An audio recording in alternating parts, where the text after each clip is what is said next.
అందుకనే నాకు దూరంగా ఉంటేనే నీకు మంచిది. బ్యారిస్టర్, అది కాలమే నిర్ణయిస్తుంది ఎవరు ఎవరికి దూరంగా పారిపోతారు. నీ సంగతి చూస్తా.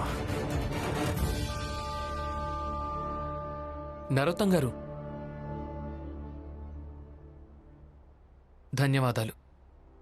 ఒకవేళ మీరే లేకుంటే నేను ఉద్యోగం కోసం అంతగా తిరిగేవాణ్ణే కాదు, అలాగే ఆఫీస్ దాకా చేరుకునేవాణ్ణే కాదు. మనిషి ఎప్పుడైనా దారి తప్పినప్పుడు అప్పుడే సరైన చోటికి చేరుకోగలుగుతాడు.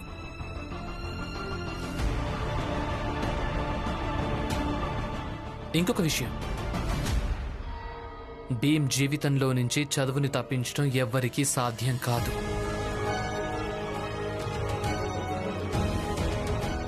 ఆఫీస్ నుంచి నేరుగా కాలేజ్కి వెళ్ళబోతున్నాను, పరీక్షల ఫామ్ నింపడానికి.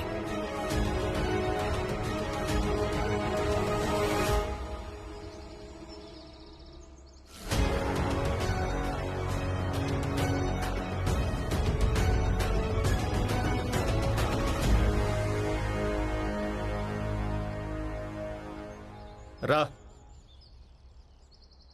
ఆగు, దూరముండు.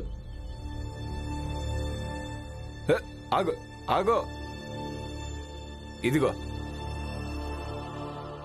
నీకు ఉద్యోగం ఇచ్చాను.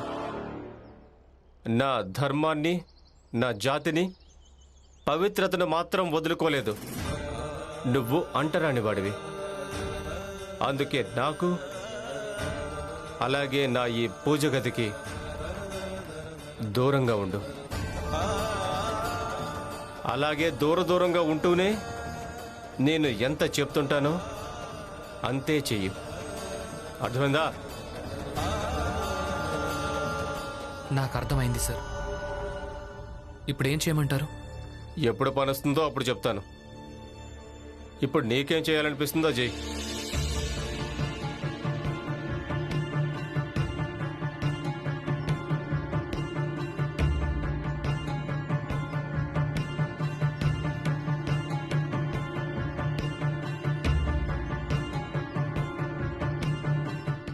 సార్, ఏంటి? పుస్తకం చదువుకోవచ్చా? చదువు, కానీ నేల మీద కూర్చొని.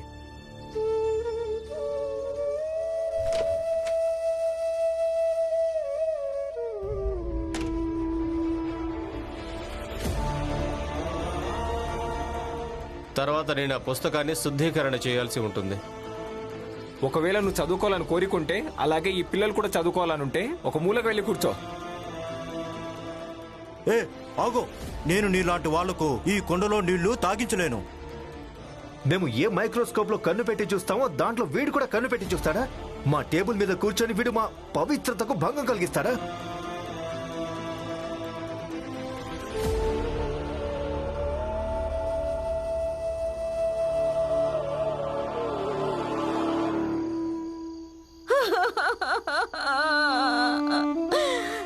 నా బతుకు నాశనం అయిపోయింది.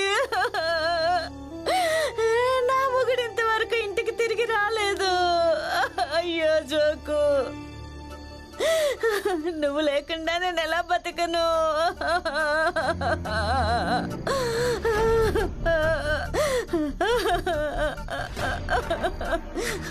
ఇదంతా భీమ్ ఇంకా రమ కారణంగానే జరిగింది.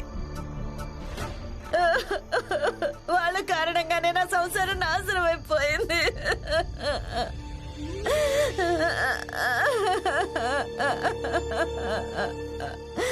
భీమ్, నువ్వే నా దృష్టిలో నేరస్తుడివి. నువ్వే నాకు నా భర్తను దూరం చేశావు. నీ కారణంగానే నా సంసారం నాశనం అయిపోయింది. కానీ ఆ పైవాడు అంతా చూస్తున్నాడు. నేను నీకు శాపం పెడుతున్నాను. నా సంసారం ఎలా నాశనం అయిపోయిందో అలాగే నీ సంసారం కూడా నాశనం అయిపోతుంది. నా జోకు నాకు ఎలా దూరం అయిపోయాడో అలాగే మీ రమ కూడా నీ నుంచి తప్పకుండా విడిపోతుంది. పులియా, అసలు నువ్వేం వాగుతున్నావు? పిల్లలకెందుకు శాపనార్థాలు పెడుతున్నావు? లేదు, ఎవరు పాపం చేశారో దానికి శిక్షను కూడా అనుభవించి తీరాల్సి ఉంటుంది. ప్రాయచిత్తం చేసుకోక తప్పదు. జోకు ఇక్కడే ఉంటాడు కదా? అవును, ఆయన నా భర్త. కానీ రాత్రి నుంచి ఎక్కడికి వెళ్ళిపోయాడో తెలీదు. ఎక్కడున్నాడో ఏమన్నా తెలుసా? వాడెక్కడున్నాడని అడుగుతున్నాను కదా. వాడు నా ఇంట్లో కోడల్ని లేపుకెళ్ళిపోయాడు.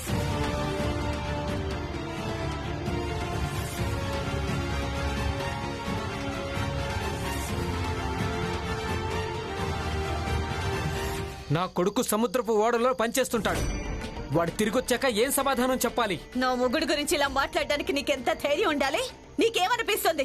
నీ నోటికి ఏదొస్తే అది వాగేస్తావా? దాన్ని నేను నమ్మాలా? ఆయన నా భర్త. ఆయన గురించి నాకు 16 ఏళ్ల నుంచి తెలుసు. ఆయన అలా ఎప్పటికీ చేయడు. నోర్మోయ్, అంటే నేను ఇక్కడికి నా పరువు నేను తీసుకోవడానికి వచ్చానా? ఆ జోకు గ్రామం ఎక్కడో పేరంటే చెప్పు. నేను వాడిని వెతికి వాడి ఎముకల్ని చూర్ణం చేసి వికలాంగుని చేసి ఇక్కడికి తీసుకొస్తాను. అప్పుడు వాడిని అడుగు నీ భర్త ఎలాంటి వాడో. బాబాయ్, చూడండి, మీరేదో పొరపాటు పడ్డారని నాకు అనిపిస్తోంది. నేను ఎలాంటి పొరపాటు పడ్డం లేదు. చిరునామా చెప్పు. లేదు, మా జోక్ అలా చేసేవాడు కాదు. అలా చేసేవాడు కాదు.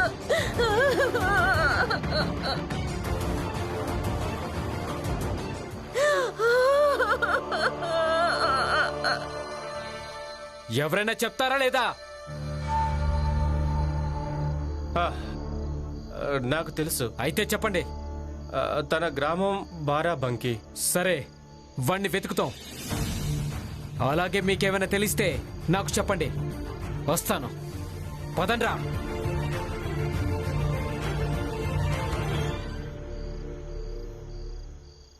జోకు ఇలాంటి వాడని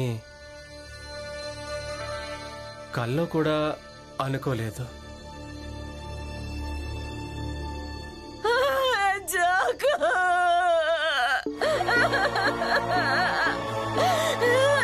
నేనెలా బతకాలి?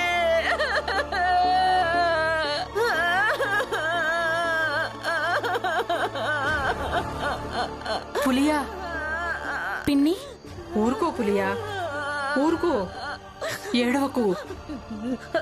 దలి అమ్మా, నిన్ను ఎగతాళి చేశాను కదా. కానీ చూడు, నీ భర్తలాగే నా భర్త కూడా నన్ను వదిలేసి పారిపోయాడు.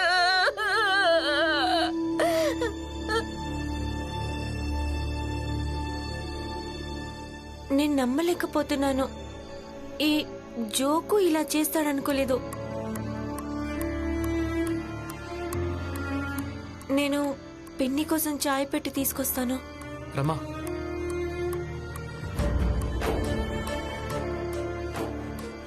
నువ్వు పులియా పిన్ని దగ్గరికి వెళ్ళు. ఆవిడని జాగ్రత్తగా చూసుకో.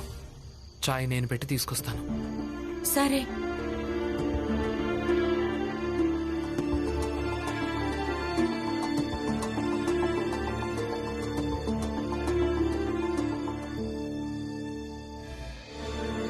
నన్ను వదిలేసి పారిపోయాడు. వద్దు పిన్ని, ఊరుకో పిన్ని, ఏడవకు, లేదంటే మళ్ళీ మీకు తలనొప్పి వస్తుంది. ఇక ఊరుకోండి. కానీ జోకు బాబాయ్ అలా ఎలా పారిపోతారు? మేమంతా ఉన్నాం కదా, ఆయన వెతికి తీసుకొస్తాం. అవును పులియా, మన ఇంట్లో ఎంతో మంది ఉన్నారు. జోకుని వెతికి తీసుకొస్తారు. ఏడవకు పులియా.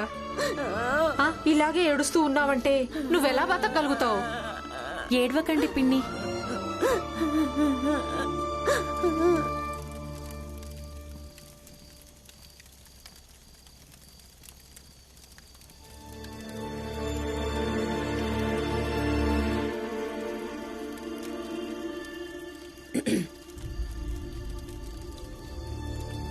నిన్న రాత్రి మీ నాన్నగారు ఇంట్లోంచి బయటకు తీసుకెళ్లి ఏమన్నారంటే, భీమింకా రమని ఇంటికి తీసుకురా,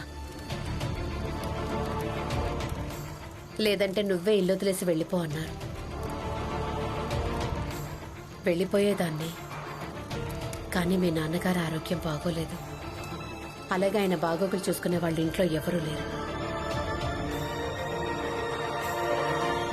ఆయన ముందే ఏం చెప్పారంటే, ఆయన తిరిగి రావడానికి ముందే నువ్వు ఇంకా రమా ఇంటికి తిరిగి వచ్చేసి ఉండాలన్నారు. వచ్చేయండి. నేను ఇది చెప్పడం కోసమే వచ్చాను.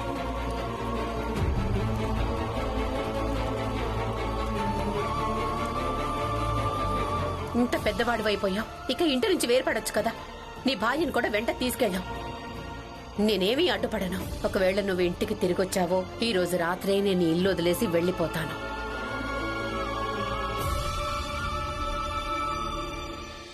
అసలు ఆ జోకు బుద్ధే అంత. అలాగే పూలియ కూడా తక్కువేం కాదు.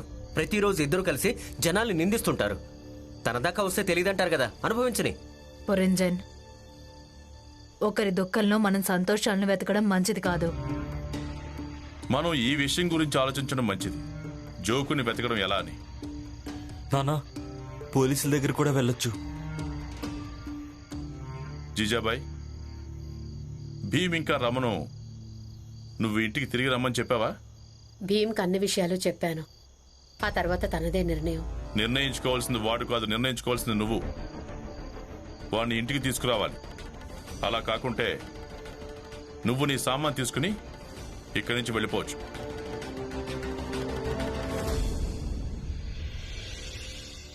నాన్నా,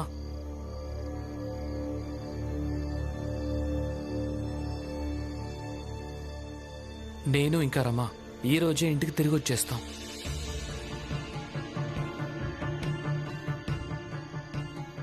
పులియ పిన్నికి చాయ్ ఇచ్చేసి వస్తాను. తర్వాత మేమిద్దరం సామాన్ తీసుకొని ఇంటికి వచ్చేస్తాం.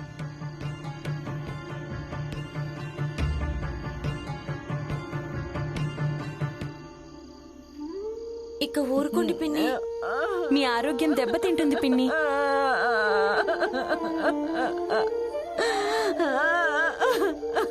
ఇదిగోండి, చాయ్ తాగండి, కొంచెం హాయిగా ఉంటుంది. ఇదిగోండి. మీరేం బాధపడకండి పిన్ని. ఈ సమయంలో మేమందరం మీకు తోడుగా ఉన్నాం.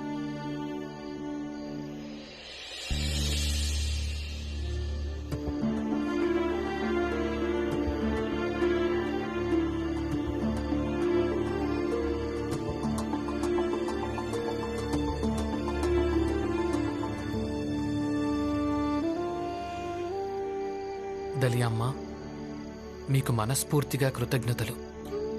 మీ ఈ సహాయాన్ని నేను ఎప్పటికీ మర్చిపోలేను. వెళ్ళు బాబు, మీ ఇంటికి వెళ్ళు. ఎప్పుడైనా మనకిష్టమైన వ్యక్తులు ఇంట్లోంచి వెళ్ళిపోయారనుకో, మనసుకి బాధ అనిపిస్తుంది. కానీ మీరిద్దరూ నా ఇంటి నుంచి వెళ్తున్నారు మీ కుటుంబం దగ్గరికి. నాకు చాలా సంతోషంగా ఉంది. వెళ్ళు బాబు, వెళ్ళు. వెళ్ళు బాబు.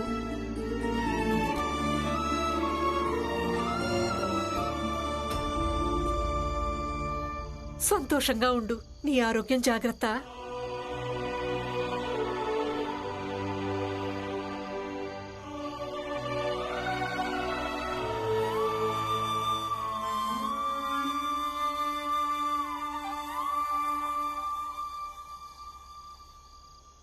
ఆగు.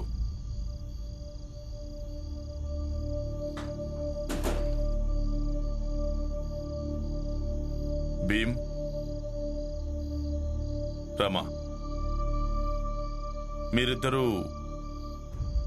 ఈ ఇంట్లో ఉండటం మొదలు పెట్టడానికి ముందే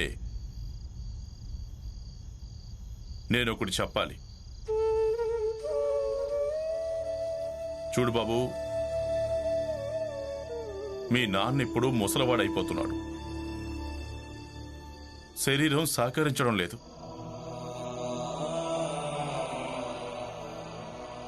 తెలియడం లేదు ఇంకెంతకాలం బతుకుతాను. అందుకే ఈ ఇంట్లో ఒకవేళ ఏదైనా తలకిందులైందనుకో,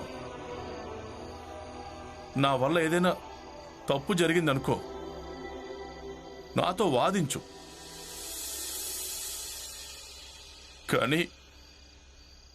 కానీ ఇల్లు వదిలేసి మాత్రం వెళ్ళొద్దు.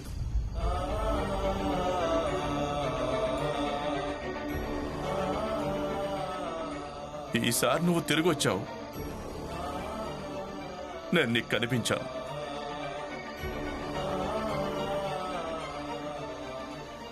ఎవరికి తెలుసు, మరొకసారి నువ్వు తిరిగొచ్చినా నేను నీకు కనిపించనేమో.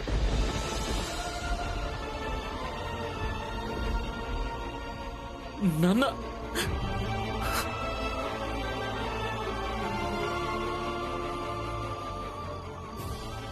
అంత మాట అనొద్దు నాన్న.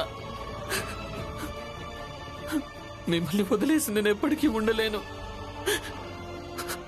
మావయ్య, మీరు లేకుంటే ఈ ఇల్లు ఇల్లులానే అనిపించదు. మరైతే ఎందుకు వెళ్ళారు? ఇక నేను వెళ్ళను.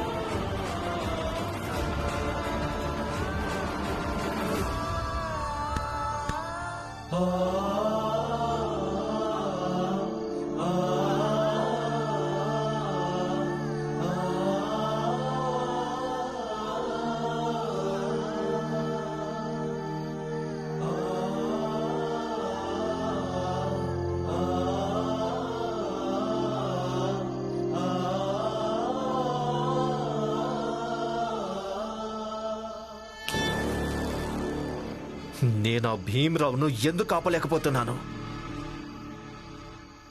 ఈ రోజు వరకు జీవితంలో ఏం కోరుకున్నా, ఎప్పుడు కోరుకున్నా పొందాను. కానీ ఆ భీమరావు ఎదురుగా నేను అనుకున్నది సాగడం లేదు. ఆ భీమరావు కాలేజీలో ఫామ్ నింపేశాడు. వాడు బ్యారిస్టర్ దగ్గర ఉద్యోగం చేయడం మొదలు పెట్టాడు. అయినా నేను చూస్తూ ఉండిపోయాను బాబా, ఏమి చేయలేకపోయాను. అరే, వాణ్ణైతే ఉద్యోగాన్ని చేసుకో నువ్వు. మన ఫ్యాక్టరీలో ఎంతో మంది ఉద్యోగాలు చేస్తున్నారు కదా, పెద్ద తేడా ఏముంది? లేదు లేదు లేదు, నాకు ఎలాంటి తేడా ఉండదు బాబాయ్, నాకు ఎలాంటి తేడా ఉండదు. ప్రపంచంలో ఎవరు ఏం చేసినా సరే, కానీ నాకు తేడా ఉంటుంది కేవలం ఆ భీమరావు వల్లే. వాడు అసలు ఉద్యోగం చేయకూడదు, చదవకూడదు. పురుగులాగా వాడు నా ముందు నుంచి పాక్కుంటూ వెళ్ళాలి బాబాయ్. కానీ నా ప్రతి ఎత్తు, ప్రతి ప్రయత్నం విఫలమైపోతుంది. ఎందుకు ఎందుకు ఎందుకు? నేను చెప్తాను.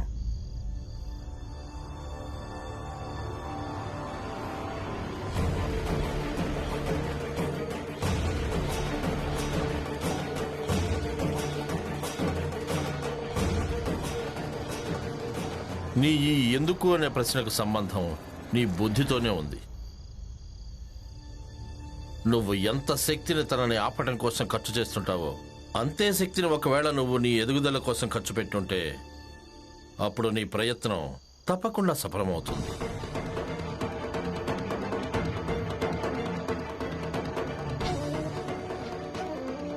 అలాగా?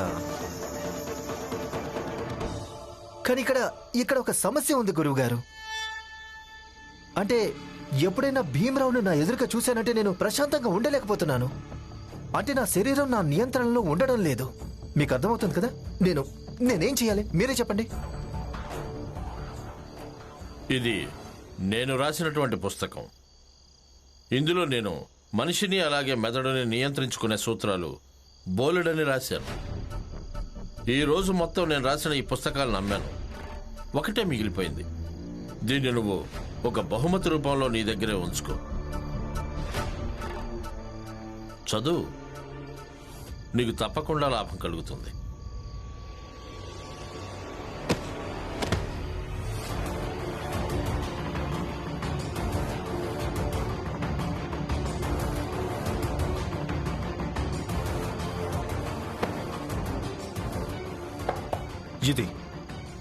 ఈ పుస్తకం నాకు బ్రతకడం నేర్పిస్తుందా?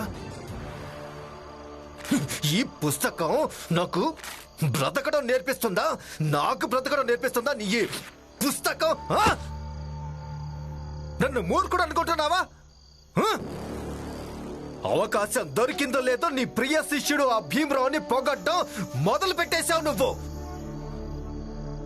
నీ ఈ పుస్తకాన్ని అలాగే నీ జ్ఞానాన్ని నీ జోలేలో పెట్టుకో, అర్థమైందా?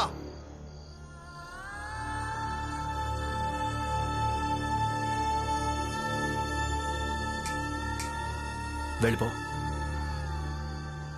వెళ్ళిపో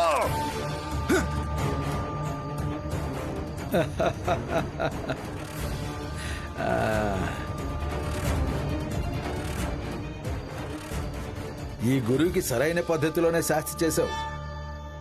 భీం భీం అంటూ ఉండేవాడు.